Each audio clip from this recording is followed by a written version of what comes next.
শয়তানি দরবেশ কুলের শিরোমণি সালমান এফ রহমান সব নিয়মের ব্যত্যয় ঘটিয়ে বাংলাদেশ ব্যাংকের অনুমতি সাপেক্ষে সালমান এফ রহমানের বেক্সিমকো গ্রুপ আবারও ৫৫ কোটি টাকা ঋণ সহায়তা পেয়েছে জনতা ব্যাংক থেকে। আমরা সকলেই জানি স্বৈরাচারের প্রভাব কাটিয়ে সালমান এফ রহমান জনতা ব্যাংক থেকে ২৫,০০০ কোটি টাকা ঋণ নিয়েছিল, যা ব্যাংকটির পরিশোধিত মূলধনের ৯৫০%। অথচ কোম্পানি আইন অনুযায়ী একক ব্যক্তি বা প্রতিষ্ঠান ২৫% বেশি ঋণ পায় না। এখানে একটি বিষয় উল্লেখ রাখি, দরবেশ জনতা ব্যাংক থেকে যে ঋণ নিয়েছে সেই মোট ঋণের ৭২%ই ঋণ খেলাপিতে পরিণত হয়েছে।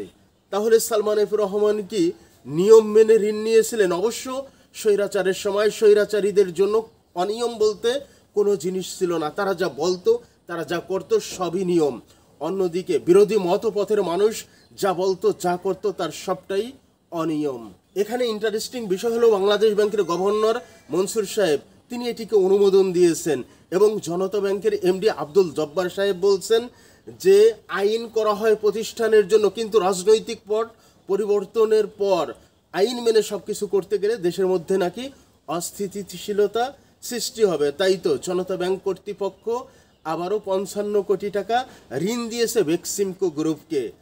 এখানে অস্থিতিশীলতার যে ব্যাখ্যা সেটি হলো বেক্সিমকো গ্রুপ তার শ্রমিক কর্মচারীদের যদি বেতন দিতে না পারে তাহলে দেশের মধ্যে অরাজকতা অস্থিতিশীল তৈরি হবে। যদিও অর্থনৈতিক বিশেষজ্ঞরা বাংলাদেশ ব্যাংকের এই সিদ্ধান্তকে ভালোভাবে নেয়নি।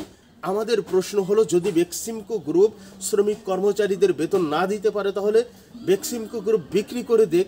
জনগণের টাকা নিয়ে খেলা করার অধিকার তো সরকারকেও দেয়নি জনগণ। জনগণের টাকা নিয়ে খেলা করার অধিকার তো কোনো কর্তৃপক্ষকেও দেয়নি জনগণ। প্রয়োজনে বেক্সিমকো গ্রুপ বিক্রি করে দেখ। দরবেশের মতো আরও দরবেশ দেশে রয়েছে, তারা কিনে নেবে, শ্রমিক কর্মচারীদের বেতন দিবে। জনগণের টাকা দিয়েই কেন এই নাটক করা হবে? অন্যদিকে স্বৈরাচার এবং স্বৈরাচারের দোসররা ক্ষমতায় থেকে অনিয়মের মাধ্যমেই সব কিছু করে।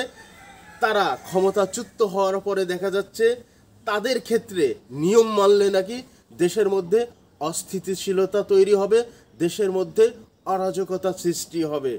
তাহলে তারা ক্ষমতায় থাকতেও নিয়ম মানবে না, ক্ষমতায় গেলেও তাদের জন্য নিয়ম মানা লাগবে না। পরিশেষে বলতে চাই, দুষ্কৃতিকারীদের রক্ষা করার জন্য অনিয়মকেই ব্যাখ্যা বিশ্লেষণের মাধ্যমে নিয়মে পরিণত করা হয়।